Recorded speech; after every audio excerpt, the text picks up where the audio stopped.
Вот по этому уголовному делу, они где-то 90% то, что должны были, они возместили.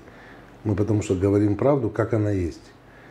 Но мы почему написали в апелляционную инстанцию? Потому что после того, как вышел оправдательный в части некоторых обстоятельств, вышел этот оправдательный приговор, началась массированная атака средств массовой информации, интернет, что мы оправданы, а нас просто незаконно держали в СИЗО. У нас нет такого цели такой или нет желания их посадить. Нет такого желания. Просто мы не хотим, что вот это интернет, средства массовой информации, вот это поливание грязью Розы Амановой. Мы вот этого не хотим. Из-за этого мы хотим, чтобы они признали виновным по всем статьям, которые предъявила Генеральная прокуратура. Только из-за этого. Мы ничего лишнего не просим.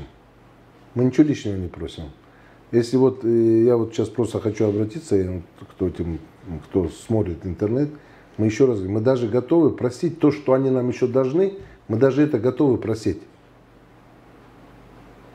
Но они должны хотя бы признать свою вину и извиниться перед Розой Асановной. Мы от них больше не просим.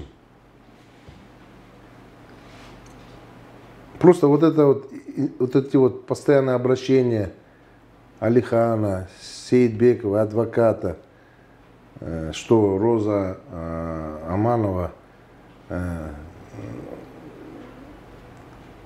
ей все мало, что мы еще должны дать. Такого нету. Нам, в принципе, достаточно, что они дали.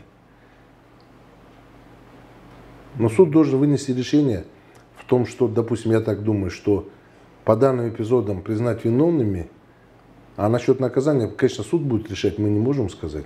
Но мы не хотим, чтобы их посадили. Еще раз повторяю, у нас нет такого желания. Bizde qanday maqsad? Bular jönele moyunna alıp, geçirim surap, oşol ele. Bizdençi, ana qamap, samap, андай bizde maqsad жоқ да. Просто Роза Аманова өзі творческий киши да. Она постоянно меня говорила, постоянно ошондой грязью, когда поливает с интернета этих, просто неприятно, понимаете. Кстати, по данному факту, еще хочу сказать, Роза Аманова обратилась в гражданском порядке в Октябрьский районный суд о защите чести и достоинства. Октябрьский районный суд вынес решение, удовлетворил исковые требования Розы Амановой и обязал канал Назар Ньюс выступить с опровержением. То есть они официально должны выступить, сказать, что то, что Сейитбекова и Шамшибекова выступили на канал Ньюс, является клеветой. Но до настоящего времени такого опровержения нету. Хотя есть решение суда. По данному факту мы тоже обратились в органы для возбуждения уголовного дела по факту неисполнения решения суда или судебного акта.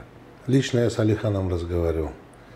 Алихан, давайте так, вы признаете вину, извинитесь, и все, на этом нас не надо, у нас нет такого желания вас посадить, все на этом. Вы не будете там поливать грязью, мы тоже не будем писать апелляции, жалобы. Это было предложение. Но тем не менее, я еще раз повторяю, с интернета, с Facebook, Instagram, это то, что обращения и так далее, они на самом деле очень психологически и очень тяжело действуют на потерпевшую Розу Аманову. Она человек творческий, ранимая натура. Утверждение Сейитбековой, что она приобрела это в счет долга, мы считаем необоснованным и незаконным. Почему? Я сейчас объясню. Потому что сам факт, как утверждает Сейитбекова, что у нее были долговые обязательства, что якобы Роза Аманова у нее занимала 7 миллионов рублей, не подтверждены никакими доказательствами. Это слова. Это во-первых. Во-вторых, согласно ее показаний на судебных заседаниях, эти 7 миллионов она брала у реализаторов, которые занимались реализацией товаров на рынке города Москвы, на рынке Садовод. Но когда мы обратились в гражданском порядке о защите чести и достоинства Розы Амановой, там Сейитбекова дает другие показания. Она говорит, что 7 миллионов она взяла и отдала Розе Амановой после того, как продала контейнер. То есть даже вот этот факт, то, что там она в гражданском порядке говорит, что она продала контейнер, а по уголовным делам она, говорит, занимала у различных физических лиц, это говорит о том, что эти показания лживые.